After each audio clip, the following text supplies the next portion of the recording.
The internet and e-learning entered the life of people in the 20th, 21st centuries.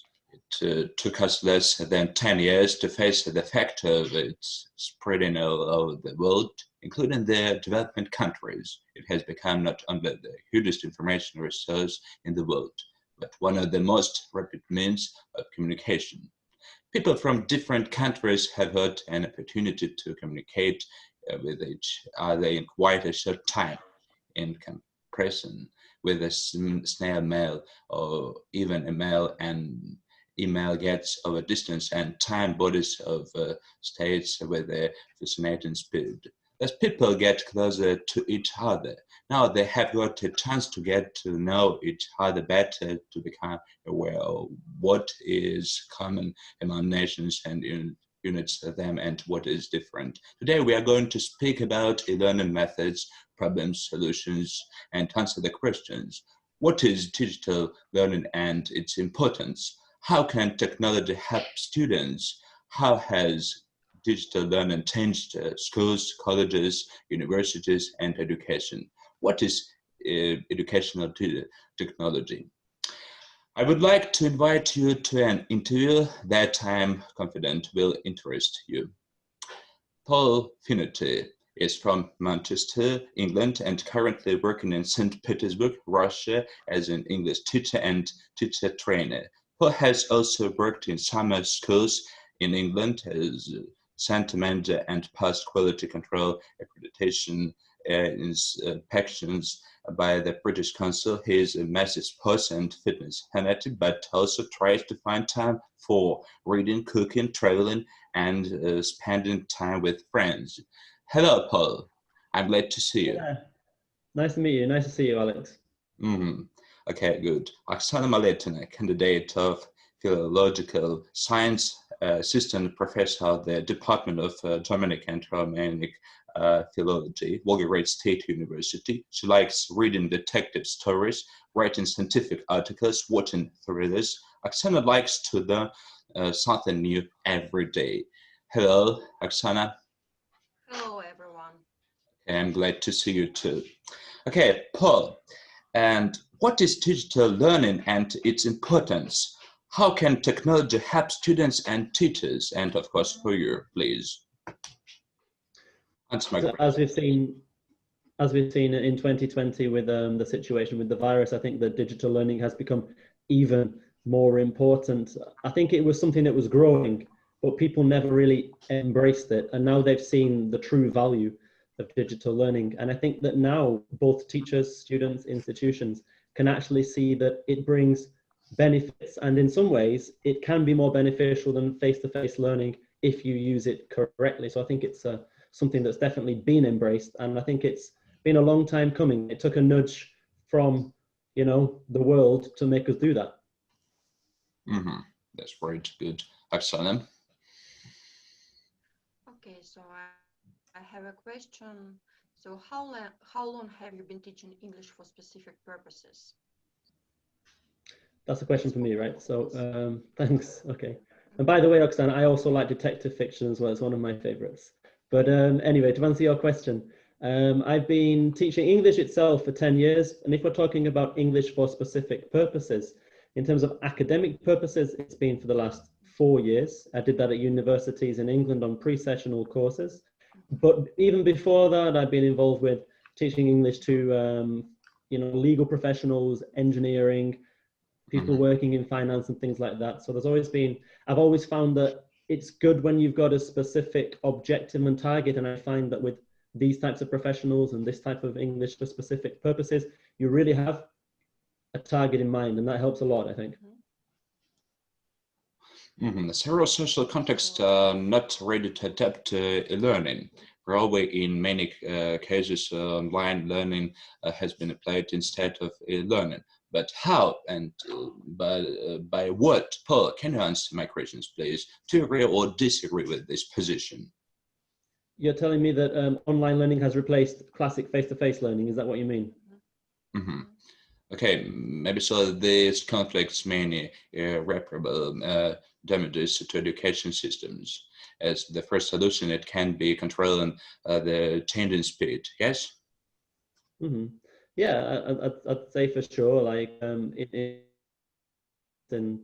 certain areas, I would say that online learning is just as good as other learning, and in many spheres, I think it will actually take over. You're right, because you can do lots of things online that you can't do in person. I think it's a lot quicker. It's more aesthetically pleasing, more efficient, and I think these days people are so used to computers that it's just natural for people to, you know, have education. I think separating online learning from e-learning becomes their prologue of any positive change. Furthermore, an inclusive global decision-making convention can be designed to monitor the status of both learning methods. Yes? For me again, or would I this one? Okay, now decision-making and conversation can be designed to monitor the status of both learning methods. Okay, and Oksana, what can you say about this fact? Okay, so with planning and creativity, digital technology, of course, can be used to create meaningful learning experiences which will serve both students and instructors as well. Technology is a powerful teaching tool, and if we return to my first question, so how many years or how long have you been teaching? So I just would like to know what difficulties do you encounter when you teach English for specific purposes? I'm very interested in engineering speciality, so and Okay. the professions, of course. Yeah, good question. I think I've identified, I'd say there's probably three major, not major issues, but three things that I think are important to consider here. I would say one thing here is how specific the learning is. So we as general English teachers, we know the language well, and from a linguistic perspective, we're very confident. But then when it comes to teaching people like engineers, legal experts, and financial experts, we also have to go away and learn things for ourselves. So that's the first challenge, I think, actually learning very technical things so that we can actually know what the student's talking about. Secondly, I would say that a traditional English language teacher often focuses on what we call the student's language needs. We look at things like, you might talk about grammar, vocabulary, and things like that. Whereas when you're talking about specific purposes, engineering, for example, okay, yes, having accuracy helps, but what they really need for someone who's going to go and, let's say, study or do a work placement abroad, they really need like vocabulary and functional phrases, and it's not necessarily so important for them to learn language as a general English student might do. And connected to that is often on the specific English for specific purposes courses, such as engineering, the time frame is quite short and there are high expectations. So you might be presented with a situation where an institute says, right, we have these 20 young men and they want to learn engineering English in 24 hours, not in one day, but let's say 12 classes of 2 hours, and they want to learn to be able to communicate. And then their starting point is effectively zero. And you have lots of pressure on you to kind of produce results to short deadlines. And for that reason, a lot of language accuracy may get sacrificed, but it actually makes the teacher focus more on what do these guys need in order to communicate in their field. So it's not such a bad thing. Okay, thanks. And one more question: what digital technologies do you use in teaching? Okay, so in terms of digital technologies, we've of course got online platforms. So I mean, as a start, I mean, we're using Zoom. That's my go-to platform. But what I also do, I use a Blackboard software online. So basically, I would share a screen, and it allows me to share a board live with the students, so I can put text on there, diagrams, pictures, and then I can edit it live. I can give them control of the screen. They can write on it, etc., etc. And if we're thinking about media, that would involve things like YouTube, of course, on video platforms. We could talk for reading purposes, articles. And then there's one piece of software which I actually really quite enjoy, which is a thing called Volgograd. I don't know if you've heard of it, but it's basically an online platform where you can record MP3s immediately, and they're ready for use straight away. And what this encourages is kind of spontaneous input from the students that can be kind of recorded, stored, looked at later, analyzed. So I think it's using all this multimedia at the same time is always a good thing, you know. Mm-hmm. Good, excellent. And now, for example, you can use now Zoom, okay, now Skype, yes? Mm-hmm. Yeah, Zoom, Skype, Microsoft Teams are all platforms that are available. Okay, Microsoft Teams, yes, Microsoft Team groups. Yeah, I mean, I must say that I find Zoom, in terms from a teacher perspective, I think it's a little bit better for a couple of reasons. I think the screen share facility is the most advantageous, because take, for example, Skype. When you screen share, you can't really see what else is on the screen. So you have to click on and off the screen to see what else is going on. Whereas the Zoom screen share, you can still see your other windows, you can see all the tabs, and you can do a lot more with it. And I mean, it's got the annotation feature, the give the student the control of the screen feature, and that's something that Skype doesn't have. And as far as I know, Microsoft Teams doesn't have that either. Mm-hmm. Okay, and what can you say about now some facts about British book now teaching, okay, in learning English? You mean like books in general? Like, are we talking about textbooks, Not things in like general, but what books can you recommend in learning English for specific purposes, or what books you use, something like that? Okay, so just share your experience. Yeah. And of course now during the distant learning. Yeah, I was going to say, of course, if we're talking about specific books, it's not something that I wouldn't choose one book for a course. What I would try to do is more focused on materials, and I'm very much a fan of authentic materials. We mentioned engineers before. Can we find some kind of materials which are directly relevant to them? It could be some kind of instruction manual. It could be a demonstration video. It could be, for example, let's say a catalog with tools, something simple like that. So I think from the top, authentic materials, that's from kind of a purist perspective, I believe. And I think that in another way, also consider that if we're teaching English for specific purposes, okay, we're teaching someone to do engineering in English. Now, how do people in England and the US and Australia, how do they learn about engineering? They do it in English. So I think that there's nothing against us using some of those textbooks that English, Australian, American students would use in their classroom with our students. Of course, they might need a little bit of assistance, a little bit of adaptation of materials in order for it to be, you know, more usable for them. But I think that the more authenticity, the better, I would say, instead of a general kind of book designed for learners. Learning another language plant the seeds for a more respectful society is believed that people are able to think differently, and their personality changes when they speak another language than their mother tongue. It more or less equips them to get a better understanding of other cultures, thus gaining insight into their everyday life of people, even in a particular region, country, and etc. Yes, okay. And to master a new language, they need to teach maybe an online one. Textbook cannot always replace a real person who pays attention to all the tiny details when it comes to pronunciation or word usage. Paul, what can you say about vocabulary and maybe some pronunciation? Okay, so just to kind of comment on the point that you made, I totally agree that people need some kind of to adopt some kind of personality in another language, and often the teacher is sometimes their only model. So I think if they have some model in front of them, and as you said, who cares about them, I think that's something. It gives them motivation, but it also gives them something to kind of effectively imitate.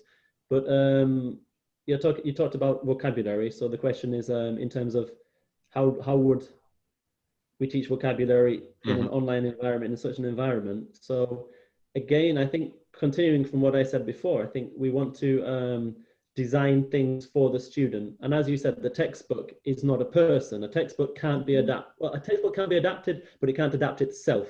So it needs that person, the teacher, the instructor, you might call them, in that classroom, whether it be online or in person, to actually take the materials and go, okay, what's actually relevant for my student? How can I change it? How can I add to it and how can I make it so it's actually helpful for my student in terms of vocabulary.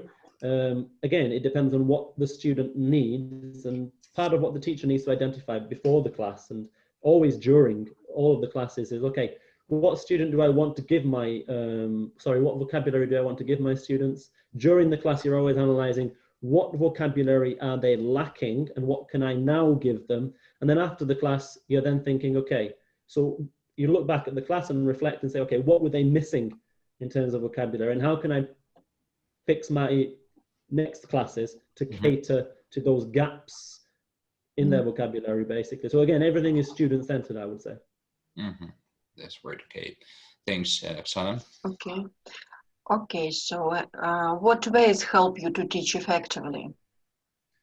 Okay, so ways to teach effectively. So over time, I've kind of developed, like, there's 3 different approaches I use depending on the type of group that I have. Now, I think many classrooms involve such a process. I'll tell you what it is.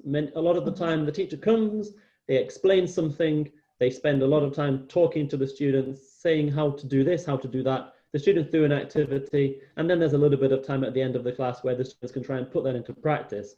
Now, that happens probably in about 70–80% of classrooms worldwide, and I understand that it's a safe way to do things, but the way that I do things is a little bit different. So one of my preferred methods is what we call TTT, task, teach, task, or test, teach, test. So at the start of the class, you're setting up a task or an activity which looks at what the student can do. So it could be a role play, it could be a quick written task. So you're basically giving them no input, and you're seeing what they can do. Then you say, okay, what have they done? What were they missing? Perhaps you can fill the gaps, and ideally you would have a model for that task or for that activity, and you would show them the difference between what they did and what the model has. So basically it's identifying the steps they need to take to improve. Then after looking at the language, they would have the task again, slightly different, but they'd repeat the task and try to integrate the new language and do it in a better way. So that's the first one. A second one, which is very relevant to online learning, is something called flipped learning. So you put all the responsibility on the student. So instead of me coming to class and saying, all right, today we are going to talk about, let's say, how to write introductions to essays. No, what you do is you give them the materials before class, they work on them independently, they do their own research, they do the activities alone. Ideally, you put them in study groups so they check it with their classmates, and then they come to class and they ask questions and they discuss with you what they found difficult. And you can, again, it's about filling the gaps where they're lacking things. Because think about it, if the student can study it on their own, why do I need to spend a full class explaining it when they can actually learn it themselves? What I want to do is make sure that they've learned it to their full potential, and I want to fill the gaps. And a third one, which I find happens with some students, often those who don't have the specific objectives such as engineers, lawyers, etc. And these students who kind of want to learn English for what we call conversational purposes. Now, again, I'm not really a big fan of going to class without a plan, but in some cases, some students, what they want is to be spontaneous and to kind of speak about what they want to speak about. And in this case, okay, maybe you don't know what's going to happen in the class, but then what you do have to do is identify moments, especially moments when the students are lacking something, and then just use your improvising skills to be able to then give them the language that they need to express what they want. So as you can see, all 3 of these are based on initial student input and then responding to what they need, rather than me just giving them what I think they need. Okay. And what interactive forms of work do you use to keep interest among your students?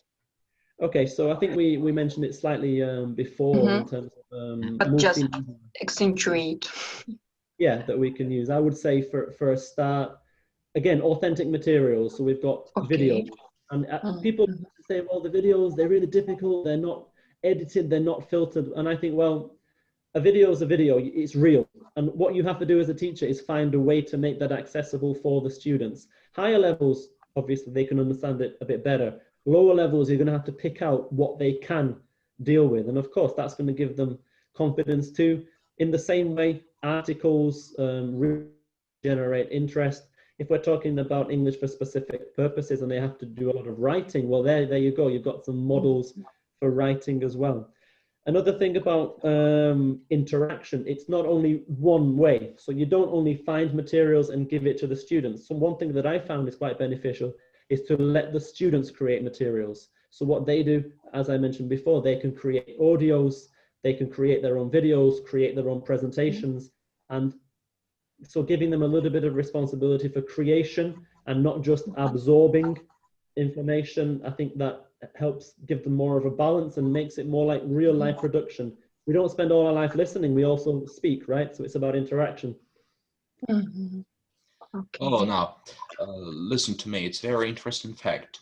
Now, according to the latest statistics, between 450 million and 1 billion people in the world speak English as a second language. There were in degrees of fluency. In fact, as now there are more non-native English speakers in the world than there are native speakers of the language.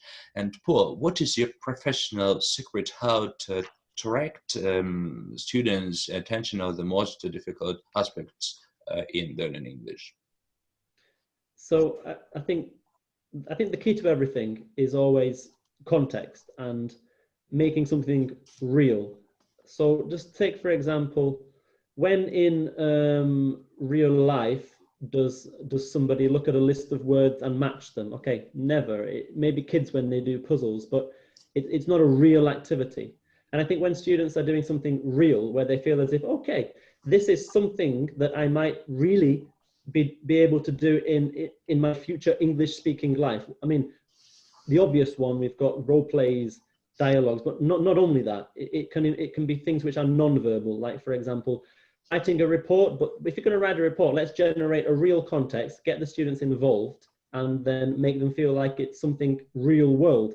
And I think, again, the key here is like, don't get them just to study for the sake of studying, but they need to use the language in such a way that it actually performs a function as it would for any speaker of English in their everyday life. So I think it's always looking for context, real use, and real life application. I think that's sometimes underestimated, and students, they can see that, they can feel that when they know, okay, yeah, this feels relevant to me. Mm-hmm. Oksana? Okay, so if you want to speak, write, read, and understand English at a proficient level, you have to master the most difficult aspects of the English language. And of course, it's spelling, listening, and understanding what you listened, reading at the same time, and listening, writing, and of course, grammar material. I agree, it's very difficult to master all the aspects, and teacher should be very proficient at attracting students' attention. Mm-hmm.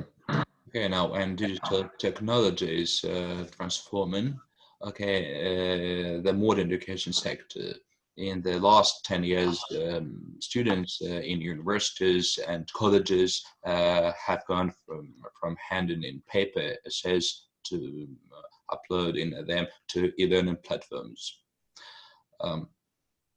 Okay. Of course, for example, in the future, students in primary schools, will use tablets for classwork and homework.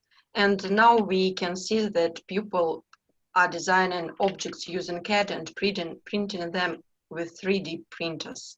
And in the future, or probably now, parents do not have to wait for their children to come home with notes from the teacher.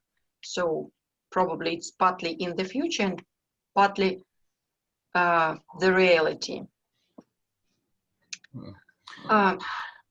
Okay. Maybe so. That's right. Okay, Oksana and Paul, thank you for your attention. And it was very interesting and amazing dialogue. I hope that we will meet again and discuss important and interesting issues of education, science, and other aspects of learning English. Thank you, Paul. Thank you, Alex. Thank you, Paul. And I would like to add some words that Volgograd State University is inviting you to take part in our November webinar devoted to digital technologies in teaching English, to share your experience with our Volgograd teachers. We hope that you will agree, because it is like a conference and it's in an online format. And for example, we were talking about different platforms, Teams, Zoom, and Skype, things like that. And Volgograd State University has its own educational platform, which is called MValSU.